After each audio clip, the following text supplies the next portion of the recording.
Thank you all very much for turning out on actually what's a sunny and balmy day after we've had a week full of wonderful rain. I want to talk around the book, out of the book, and a little bit in the book. One of the things that I tried to accomplish in this book was to get people who didn't understand the value of libraries in the digital age to understand the value of libraries in the digital age. I think that's a task that I don't need to do here, so I won't, but I will talk about other issues that threaten the future of libraries and indeed of the whole project of cultural memory and collective memory in the future. As Mike pointed out, it has been threatened many times in the past with unreadable documents, and it would be great if we didn't repeat that. I want to talk also about what I wanted to accomplish in this book. I began this book probably 20 years ago, thinking about the book, and I decided to write the book to answer a question of mine, which is what happens when cultural memory, which I think of as collective memory, when this becomes the go-to device for collective memory and not the books that you see on the shelves. This is an unsolved problem. And as you can imagine, we're not just talking about the information in books, but there's a lot of information on my phone, which is private and public, licensed and free. And it's very hard to imagine a system as elegant and as humanistic as libraries as they've grown over centuries that can do this kind of work for this kind of material. But that's the task of this generation, and it's gotten going already. I'll also say the joy of writing a book like this, which is to hunt down an answer to a question, is that you run your ideas to the ground constantly and constantly confront your own ignorance. And it's a joyous moment because that's when you realize you're really onto something. And woe betide those who do not have libraries to turn to the way I have. I started knowing how fabulous libraries were as an undergraduate at Harvard. As Mike mentioned, I was there as a graduate student as well. And I think I actually started to study Russian because as an undergraduate, all the foreign language materials were in Widener, the big library, and I wanted to go to the big library instead of the undergraduate library. I also had the joy of working in the Library of Congress for over 9 years, where I worked both as a researcher and as an employee. I worked in many amazing, rich, and troubled libraries and archives in the former Soviet Union and now in what's the various republics of Russia. Not as a researcher, but in fact as someone helping them to understand how to widen the reach of that as an official of the government, the Library of Congress.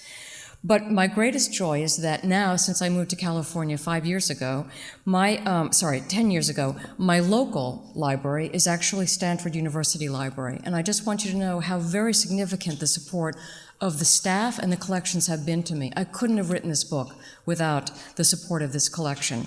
And I'm very grateful for it, and I do not take it for granted. So thank you. I want to start, as I do in the book, at the very beginning. I admit that this is a very little book about a very big idea. I start in the caves of Chauvet or the Garden of Eden, whichever you think came first, the moment when humans first understood that they were going to die, that all of us die.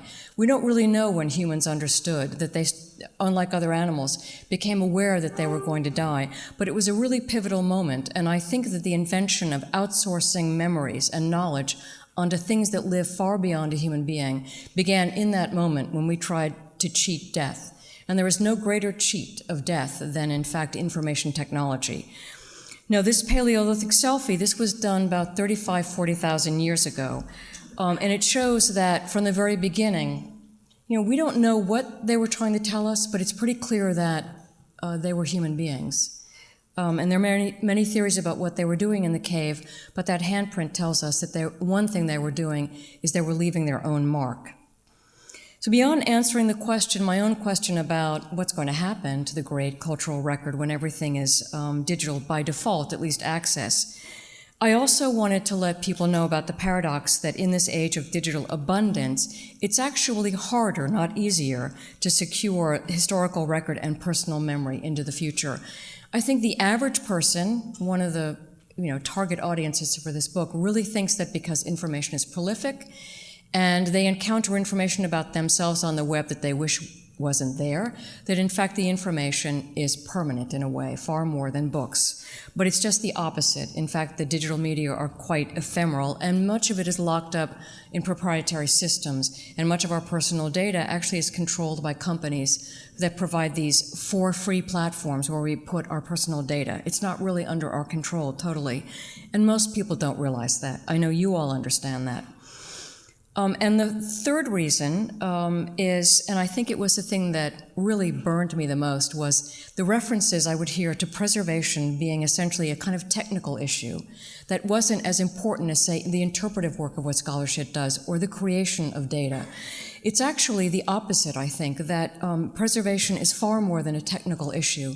The entire enterprise of the academy is built on the accumulation of knowledge over time. But more than that, after my years both in the Soviet Union and the former Soviet Union, I think preservation is a profoundly moral issue. The question of who has access to what information about the past goes to the very core of our identities as a nation and also as people. So I think that we tend to take information access for granted, and I want this book to accomplish the fact that most of us actually will now not take it for granted anymore.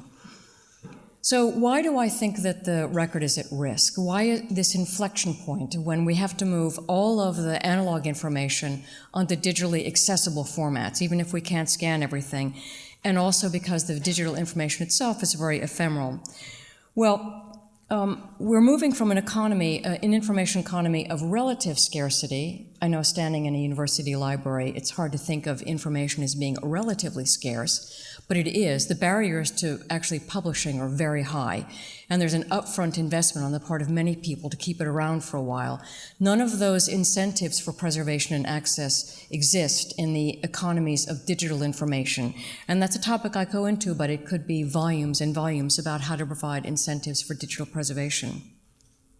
The real difference is that we've mastered managing knowledge by managing physical objects. If you put it in a physical object, a book or a film, and you provide the right storage conditions, there's a good chance it will be accessible over time.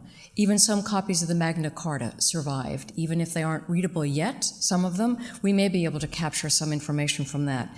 With digital, in fact, it's not even eye-legible. We can't see what it is that we're preserving. So when we think about moving to this this economy of abundance, we start asking ourselves not what we can afford to save, but what we can afford to lose. And I'll talk more about that.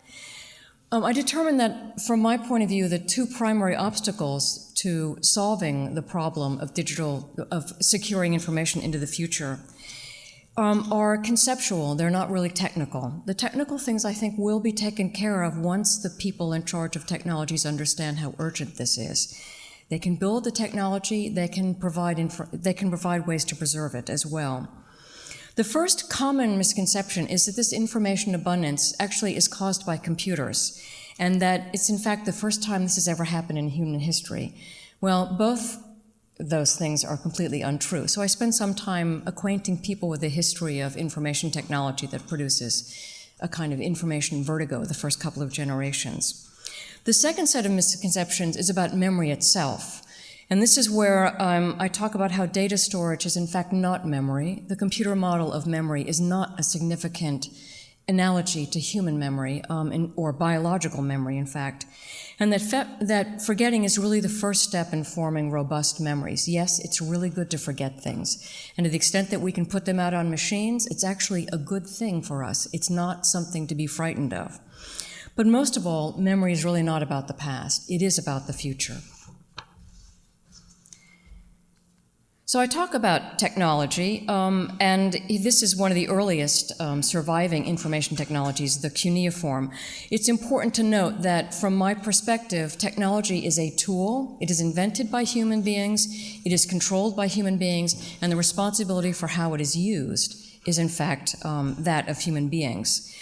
The cuneiform tablets were invented probably 5,000 years ago plus, and believe it or not, it was invented to solve the problem of keeping track of inventories and of also securing trades between groups that didn't know each other. So essentially, this first instance of writing was invented by accountants And only over time, again, this is typical of a technology, it's invented to solve one problem, and then it turns out that it can do many magical things that nobody had imagined. This cuneiform is about 2,700 years old, and it actually is illegible, as I said. If you can read Akkadian, you can understand that this is in fact a divination of omens, the omens that are inherent in birth defects of animals and of human beings. Cuneiforms, were an accounting tool, but pretty soon people were sending prayers and poetry forward. And in fact, the first recorded poem is on a cuneiform. It's Gilgamesh. It's the story of a man who wished to be immortal. There's something in there for us in that. I also point out that technologies arise out of a felt demand. It's rare that somebody invents something without an attempt to solve a problem or meet a marketplace demand. In this case, the demand was to read Bibles. This is actually the Gutenberg Bible invented in the 1450s. Gutenberg invented this type because the demand was actually for this. This is the giant Bible of Mainz, done in the same town in the same period of time.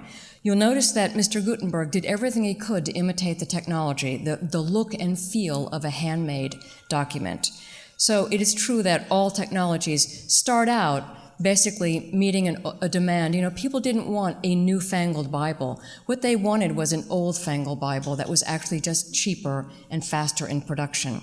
It was only later that printing began to acquire the powers that we now take for granted. And without going into this history that you know very well about printing, I'll tell you that the earliest adopters of new information technologies, you can count on two groups that always show up first.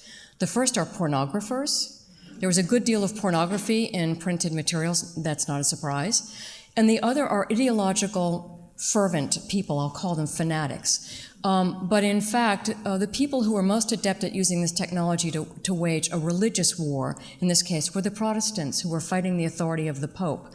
And the Pope and the papacy took longer to figure out the power of print to persuade people. The Protestants actually got there first, and that's why they were so powerful. Again, I won't draw any connections with the present. I'm sure you can all do that yourselves.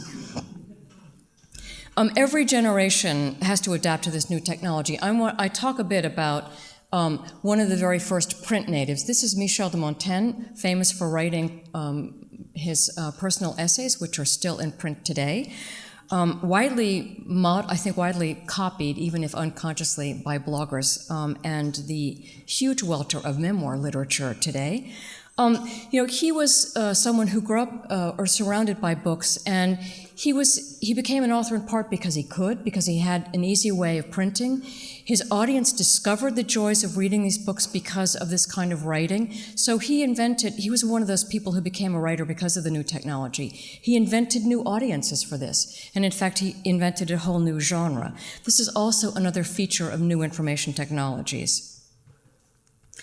So I want to, in talking about the point of inflection, jumping forward in the book to the present day and the point of inflection, I developed this push-me-pull-you theory of cultural inflection, that at times, society is a many-headed beast, and it has many ideas. This is a push-me-pull-you, which is a creature that was made up, or discovered, I should say, by Hugh Lofting in 1923, when he sent Dr. Dolittle on his first trip down to Africa. A push-me-pull-you is an extinct animal, was extinct, and he had two heads. One was a unicorn and one was a gazelle. And as long as they had time to think about what to do, they could consult each other and head off in the same direction. But if they had to respond quickly to change and didn't have time to consult, they went off in different directions. And it meant that they traveled in a very erratic path. I think this is the way we can expect to see culture now that things are breaking apart. We're moving very fast. Many of us have very different ideas about where we want to go to. And if anybody thinks there's some mystery as to what's happening in the political campaign now and where certain candidates came from, it's an exemplar of the fact that, in a time of great disruption, people go off in many different directions, and the people who get there first sometimes are the ones who succeed in getting the most attention. All technologies produce the kind of excitement and fear, and the one that's greeting computers is no different. Some people praise a new memory technology as disruptive and creative. Those are the people who live in Silicon Valley.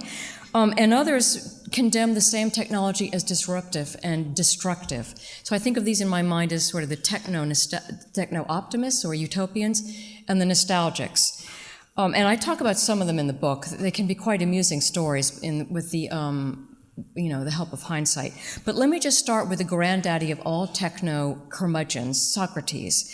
You may know his famous quote, but I'll read it anyway. He really thought that writing would lead to ignorance and ultimately to the death of memory himself. And this is what Plato writes that Socrates says. For this invention will produce forgetfulness in the minds of those who learn to use it, because they will not practice their memory. Their trust in writing produced by external characters, which are not a part of themselves, will discourage the use of their own memory within them. You have invented an elixir not of memory, but of reminding. And you offer your pupils the appearance of wisdom, not true wisdom. For they will read many things without instruction, and will therefore seem to know many things, when they are for the most part ignorant and hard to get along with, since they are not wise, but only appear wise. I know several people who use a lot of information technology who are accused of similar sins. But as far as I can tell, Socrates got it dead wrong. In fact, it's the societies that adopted writing that really advanced and actually extended human rights to people through increased access to the written record. And Socrates himself, who was the ultimate ironist, must have known that Plato was writing down everything that he said, and that we wouldn't know who he was if there hadn't been writing. So I think we're to take this with a grain of salt. But this is a common complaint. The thing that I like about this myself is that Socrates is essentially among the first to point out the moral character of writing and of memory. That people develop memory technologies and memory mnemonics in Greek and Roman times and practice it as a moral practice. To actually memorize the words of others, they took those words into themselves, and through their empathy, that person's perspective became part of their own. That's what he's really getting at.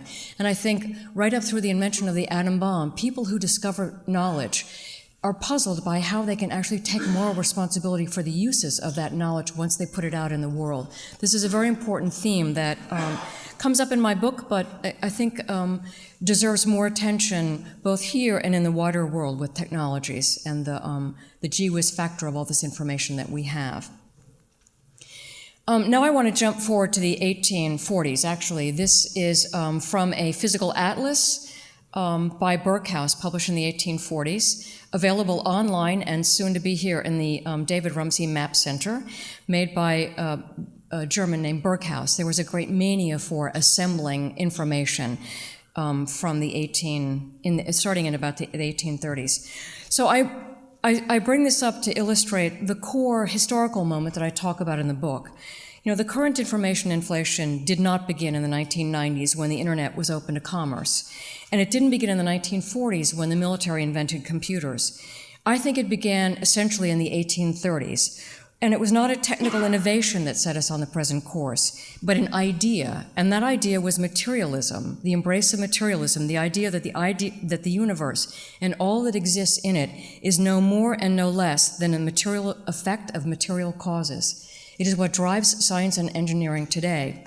And the need for data, for evidence, was really born in this embrace of materialism as an understanding, as opposed to revelation as a source of knowledge. People began to understand that the world itself writes its own autobiography in material evidence. And this is a data visualization from the 1840s. We can see already there's so much information that's being gathered under the impetus of this drive for more information that already they're experiencing a kind of information overload and inventing new ways of displaying and concatenating different types of information in one space. What the geologists of the late century before that discovered was that rocks are clocks, that they could actually determine the age of the Earth by looking at the layers of the Earth. And this is what you see in this cutaway. You see how incredibly dynamic the Earth is. People didn't think the Earth was dynamic before. You see how bizarre and unusual some of the species are. And you see in this corner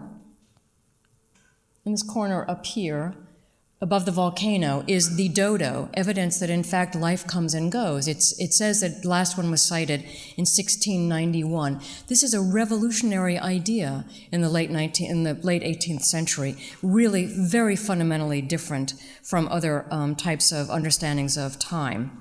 So in the 1830s, when this is really embraced, we get, and it's no coincidence, this is the decade where Charles Darwin went on the HMS Beagle and actually started to suss out the idea of natural selection. He packed his copies of Charles Lyell's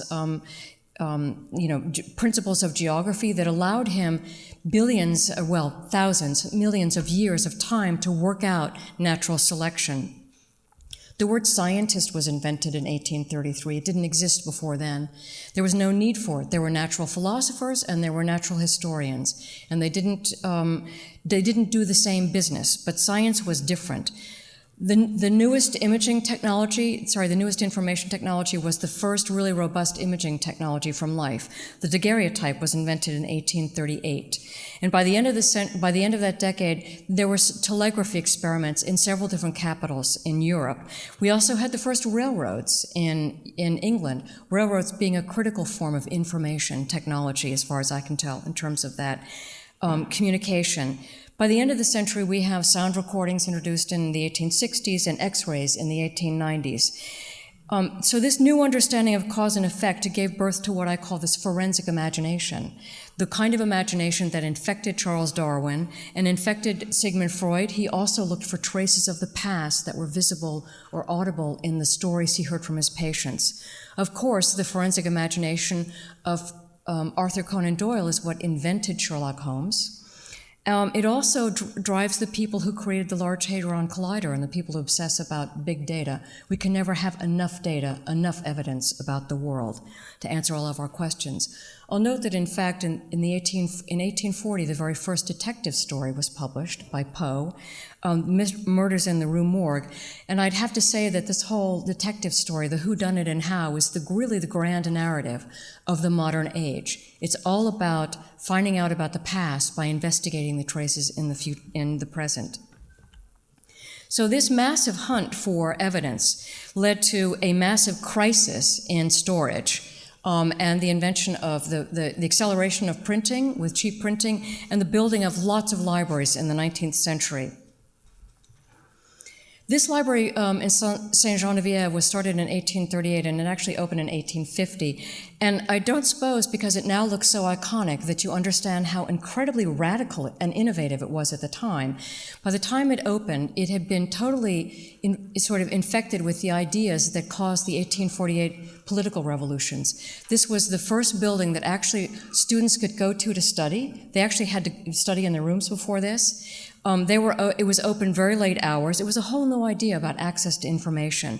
And to show how modern he was, Henri Labrouste, used a lot of cast iron in this building, which allowed him to put in a lot of windows, to let in a lot of light. Again, the enlightenment of the reader. And also, it was a great deterrent to fires to have cast iron. So, the question is, what is this, although this embodies to us a very humanistic vision of knowledge, we don't have such a vision to fix on in the digital world. And I think this is one of the most important tasks for libraries now, is to help people understand in humanistic ways the vision of what this digital world is like. Now, the reason the digital deluge began in the 1830s, there were 4 factors, I think, that were necessary because this discovery could have come and went.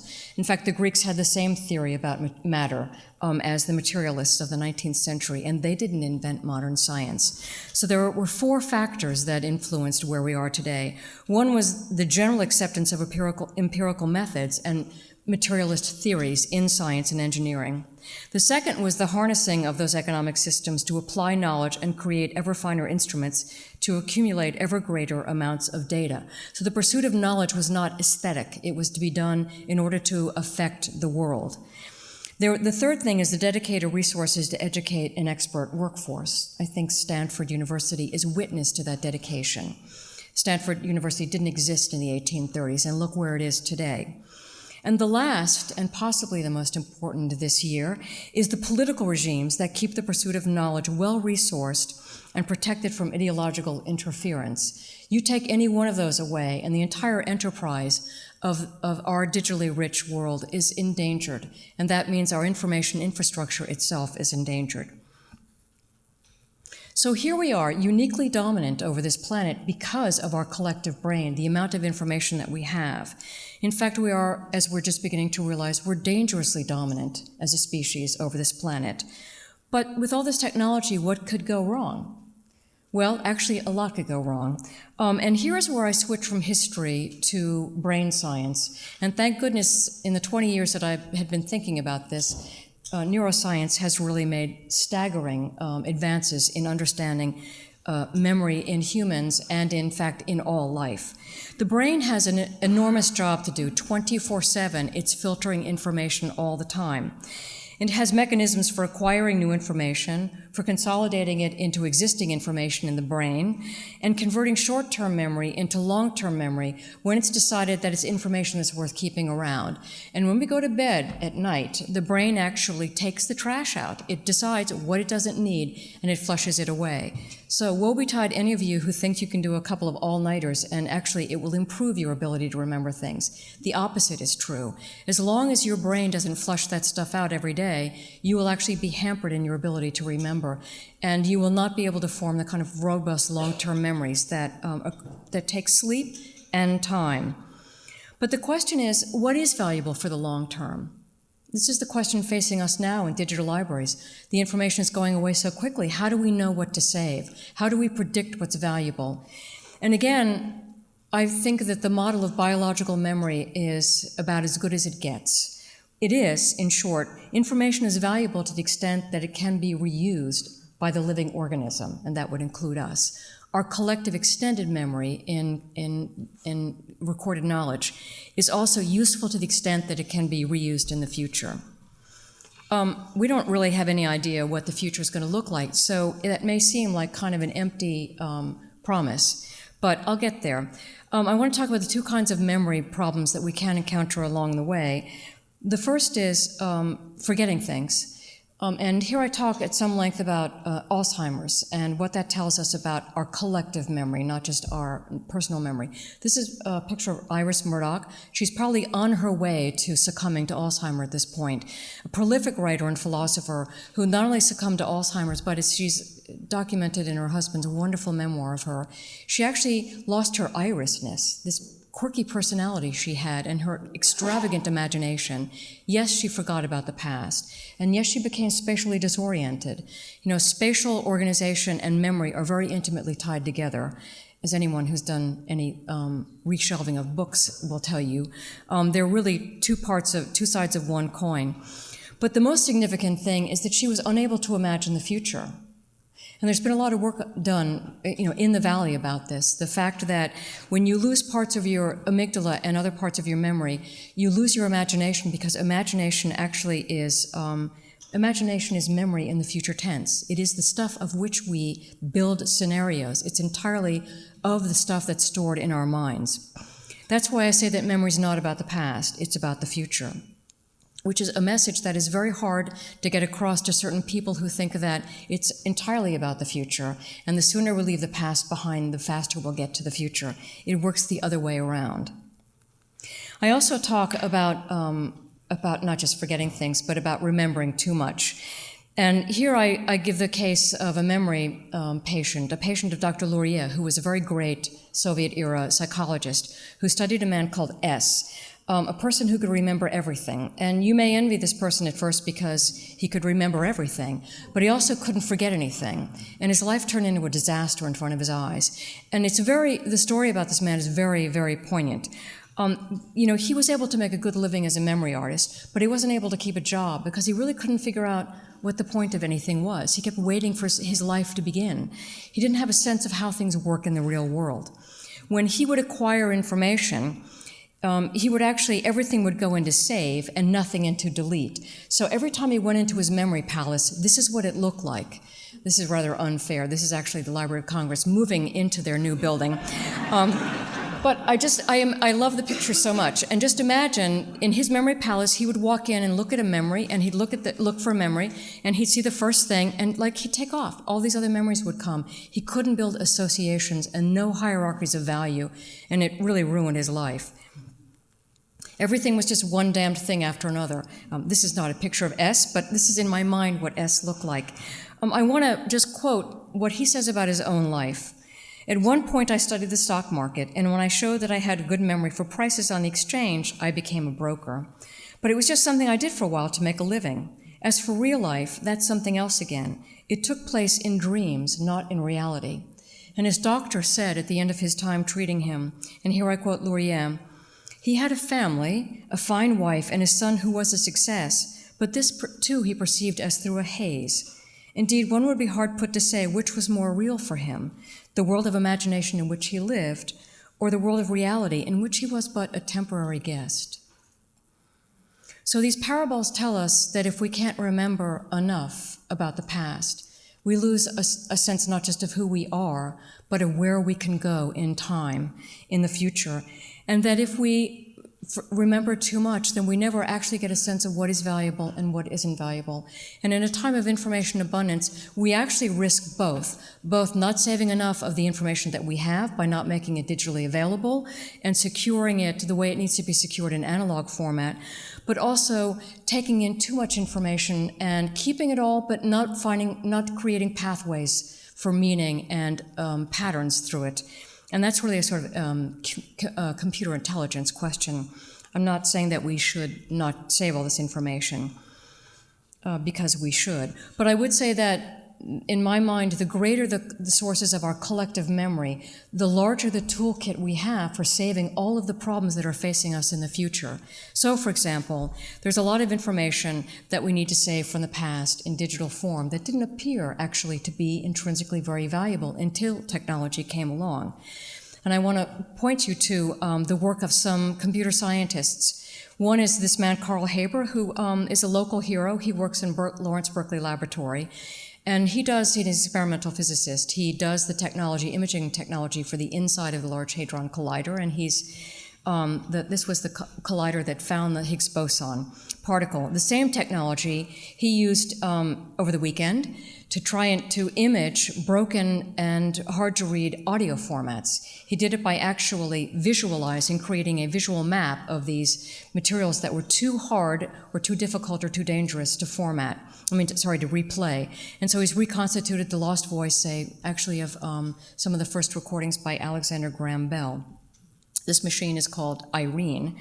Long story there. But there are also, archives that have lots of logbooks, ship's logbooks, for example, which if everybody read them, one by one, would yield some information about maritime history. But now that they've been digitized and they become a database, they're actually able to be mined for very important climatic and oceanographic information. It's crucial for climate science to understand the history of this planet, and it's trapped on a lot of these gnarly manuscript forms that by the each, if people read them, they wouldn't yield this much information, but machines can now read this information, and so it's like they've just been reborn. We don't know the value of the information that we have in our libraries and archives, and we won't know for a while until we get it in a different form. We also need desperately to save the present, and here I want to point to another local hero who set a model for people deciding themselves what they want to save and uploading it into the Internet Archive. This is Brewster Kahle, a tech entrepreneur who decided in his wonderfully Brewster Kahle-ish way that he was going to build an online library that would provide universal access to everybody, to all knowledge. And you can see that that the inside, the stack, so to speak, of this server that hold books, audio, and video all look the same. They're just stacks of servers. But the model that he's created, that there are these preservation outposts on the web to which people decide individually what to save, will be very important, I think, in the interim until libraries and archives have the depth of resources and skills that they desperately need to reinvent and retool the systems they have for a hybrid world, to include the digital. And I couldn't end this talk without talking about the role of collectors. So I say that the Internet Archive is a good way that individuals can become collectors as well. But I think we underestimate the role of collectors identifying value in this world today. No, I put Thomas Jefferson's picture up here because it's easy to say, oh, Jefferson, he's wonderful. He had all these books. He sold them to Congress after they lost their library, and that's the seat of the Library of Congress. But there are people in this room today whose pictures I could put up who have themselves collected things, and they're giving them to libraries in both digital and analog form.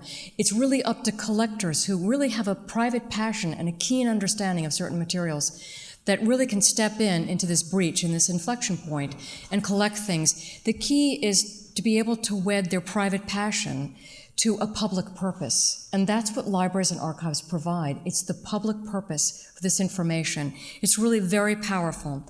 And I just want to thank all the collectors in the room who really are understanding the value that they do can live well beyond their time when they are no more by giving them to libraries. And that was an unprompted but passionate conviction of mine that libraries really are the things that make things accessible to generations in the future. So I just want to talk about a few things before we go.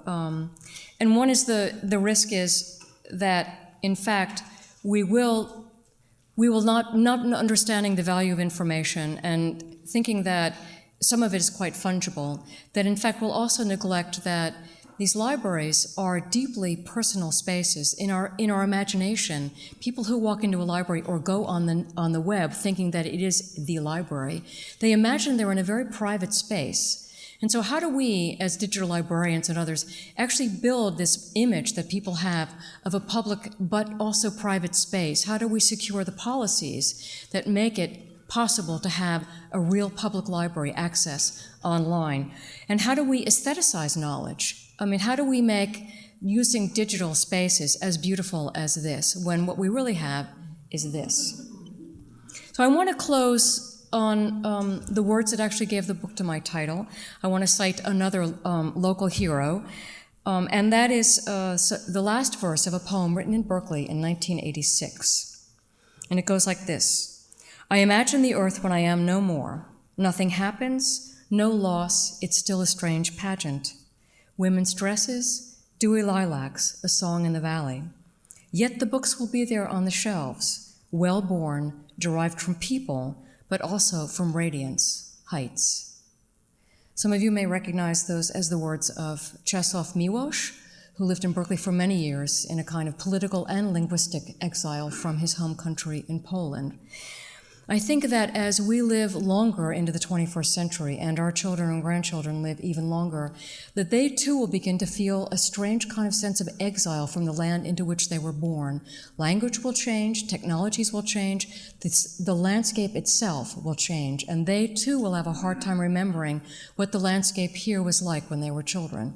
So I think we can all look forward to a time when we will look back and wonder what the world was like, not just before I was born, but when I was just growing up and I hadn't learned how to look at the world.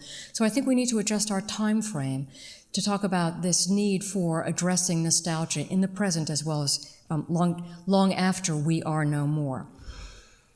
With that, I want to leave you with this. This is a Neolithic selfie.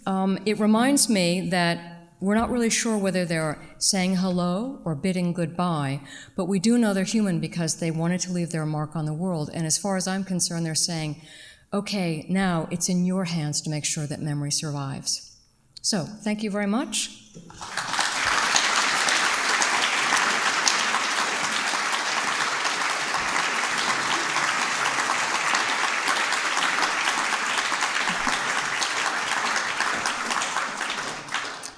And I'm very happy to take questions, and again, encourage you to purchase my book. I'll be happy to sign it, but I'd be happy to take some questions. And Sonia has a mic. There are a couple, yeah, okay.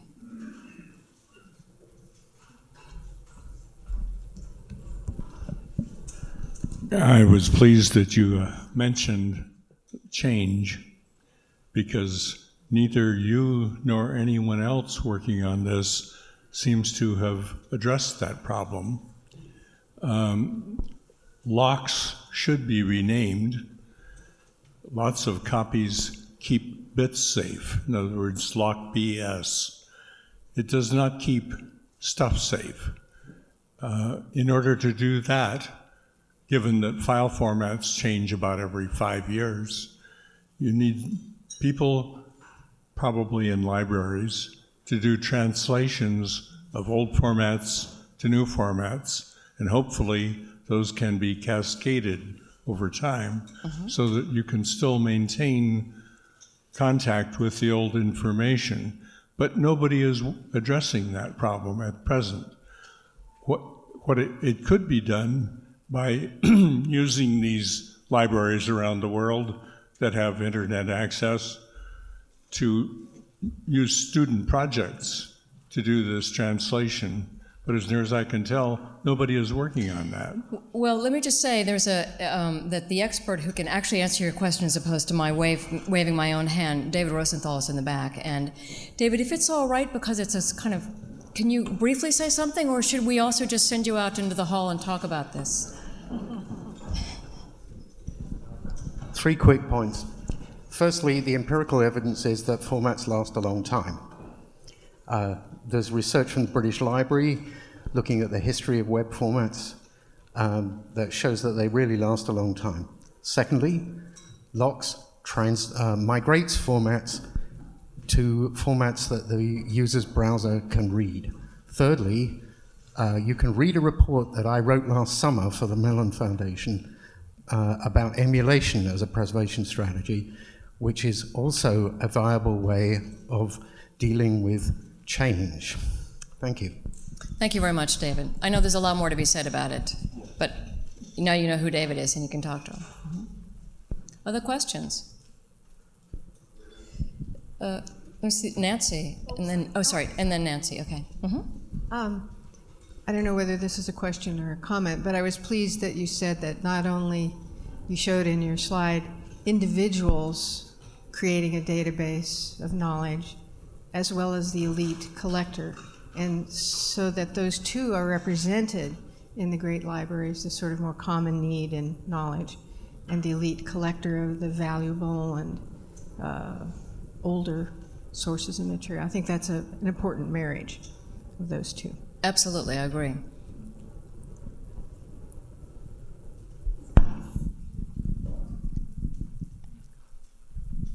Thanks for a stimulating talk. I found myself thinking about public and private.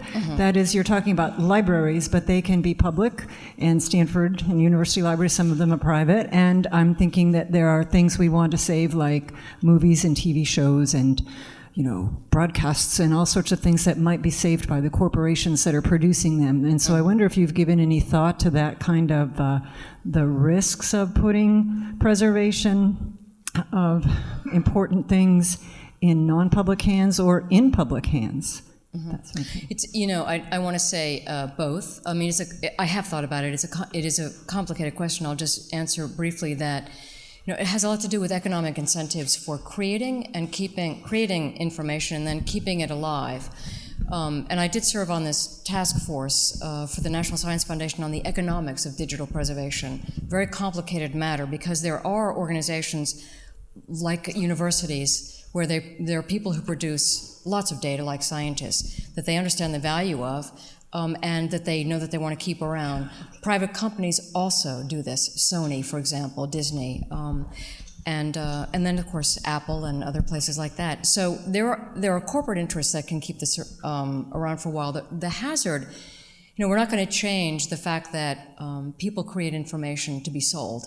That's just the way our system is. And the hazard is that we actually don't have a way now with the current copyright regime to make sure that these company assets, in the case of culture, once they lose their economic viability for the company, we actually have no sure way to have them move from private ownership into the public sector, into a public institution, so that they can become part of the cultural record.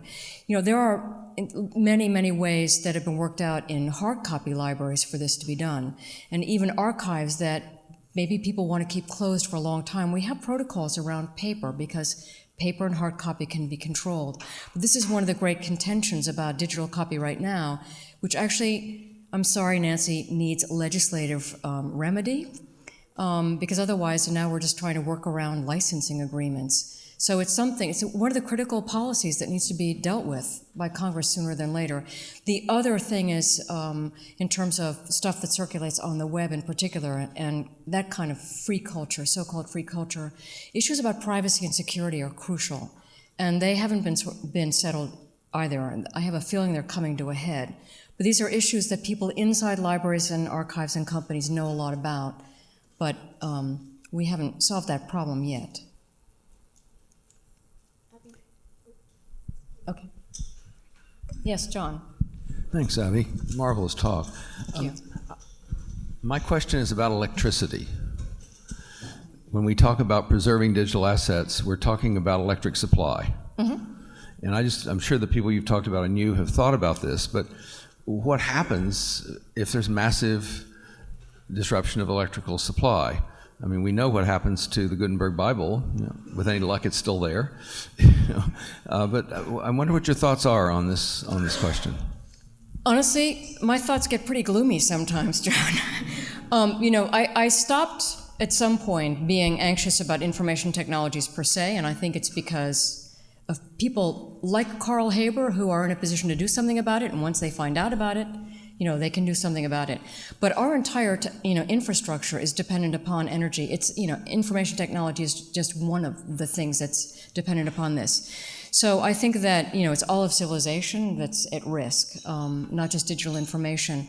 I do know that, and not because I have inside information, but I do know that the companies who are heavily invested in creating these technologies and run off of them are actually working very hard with green energy, to have green energy. And I think that the military and Google and other companies know a lot more about preserving information than they have made accessible to consumers like myself.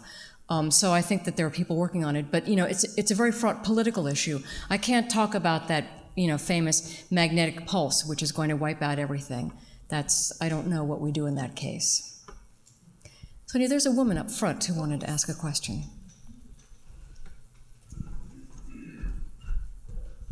Hello, thank you for your talk. One of the things that I've heard a lot on when people talk about the digitization of information and democratization of access to information is that therefore makes the curatorship of information more difficult because people access information without having any guidance, and that makes things like being able to tell truth from fiction very important, but also connecting texts or in a cultural context. And I was wondering what your thoughts were about that, because it seemed like you were pretty pro democratization of information as a moral right. Yes, I'm definitely for it, and also, and I, as a historian, it's a fact, and therefore we need to figure out how to turn it to our advantage. The internet is here. Why don't we domesticate it and embed it with our values? We were taught as children. And I assume digital kids are taught this too. We were taught about how to read skeptically for things that were printed. It was actually more the case back then that if things went into print, people assumed it had high quality, and of course it had to be true.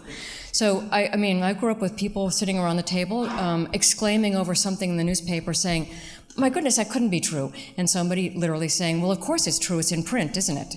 So, I think this is a problem that goes way back, and that it's really incumbent upon us, teaching children how to make sense of the information environment, to figure out the truth value of things. People believe what they want to believe in the first instance, and I think we need to teach skepticism in children and then reteach it over the course of our life, and make it a little less difficult for people to accept things as true. But I think it's a problem that we face that's been dealt with before, and I think we need to deal with it quite aggressively now. Just anecdotally, and this isn't of any particular value other than anecdotal value, I've had people tell me about their children's education in school, growing up with technology, learning how to search, being very, very savvy in an adult and responsible way, and others who feel like their children exist in a universe they don't know anything about, they have no control over, and they have no control over their children. And I think that's pretty much what's happening now. Some people take responsibility for the world that the children are growing up in. They at least learn about the technologies their kids use, and others simply throw up their hands. And I think it's the people who throw up their hands that need to pay more attention to what what's at risk if their kids have to figure it out all by themselves. Mike. So, in response to that exchange, Wait, we need to get you a mic. Mike needs a mic. Yeah. in response to that exchange, and really to connect another dot that was mentioned earlier on, in fact, there are people in libraries who are collectors. We call them curators. Yeah. And they, in fact, select materials that are connected in various ways to various disciplines and various controversies. And they collect various sides of various controversies. And they also collect digital materials and make sure that they're accessible. And that selection is a matter of judgment. It's a matter of training. It's a matter of working closely, often, and I hope very frequently, with the professors and those who are generating new knowledge and interpreting old knowledge. That's happening at places like Stanford and lots of other libraries around the country. It's not just private collectors. It's not just automatic collection. It's selection. That's going on in a great way, and especially at this place. Yeah, especially. I want to thank you all. I know there are probably other questions, but I think we need to break now so I can sign some books. I'm going to be here until the last question is asked of me, so just come and talk to me, and I'll be over there with the books. Thank you very much.